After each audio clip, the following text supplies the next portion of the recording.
One of the world's most notorious companies is flat out lying to you, and I'm going to use this spoon to prove it. Right away, it's probably evident that I'm not brandishing an ordinary spoon at you. More to the point though, you might be wondering how a spoon can possibly be proof of a global conspiracy. In order to understand that, we need to look at these symbols. The crowned leopard's head tells us that the spoon was made in London, and the uppercase R indicates that it was manufactured in 1772. The lion passant means that the spoon is made of sterling silver. Now, sterling silver isn't pure silver, or what we'd call fine silver. It's an alloy comprising 92.5% silver and 7.5% copper. That specific ratio has been in use since before the year 1000, but it was officially mandated as the English standard in the year 1300. Other countries have also been using the same standard for centuries, and they each have their own hallmarks. That's what the symbols are called, hallmarks.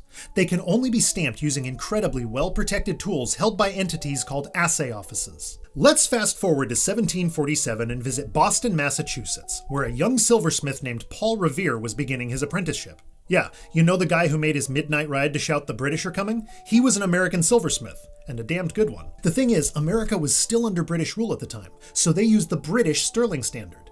And because they didn't have easy access to an assay office, silversmiths would stamp their products with their own marks. Paul Revere used his name, but other makers used either the word sterling or the numbers 925. This was officially adopted in 1814 by the Baltimore Assay Office, which was the only one of its kind in America. So the 92.5% standard for sterling silver has been around for over a millennium. The practice of explicitly marking it has been around since at least 1300, and Americans have been using 925 as a mark since 1814 at the latest. Why does any of this matter?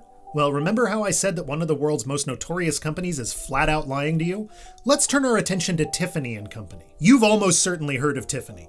That's the name of the company, by the way. It isn't Tiffany's, it's Tiffany. They make and sell ludicrously expensive luxury items like jewelry, watches, and $1,000 soup cans. The company was founded by Charles Louis Tiffany in 1837, which you may notice was 23 years after 1814. That's why this line on Tiffany's official website is so absurd. The tag instead featured an engraved 925, referencing the standard for silver that Tiffany established and was eventually adopted by the United States. Putting aside the questionable grammar in that sentence, Tiffany absolutely did not establish the sterling standard. They didn't even come up with the practice of marking it. There is nothing about their claim that's true. I'd expect this kind of lie from a scammy dropshipper of Alibaba-sourced junk, but not from a company that presents itself as being the pinnacle of refinement. I wrote them a snarky letter about this, but they just ignored me. So now I'm calling them out publicly.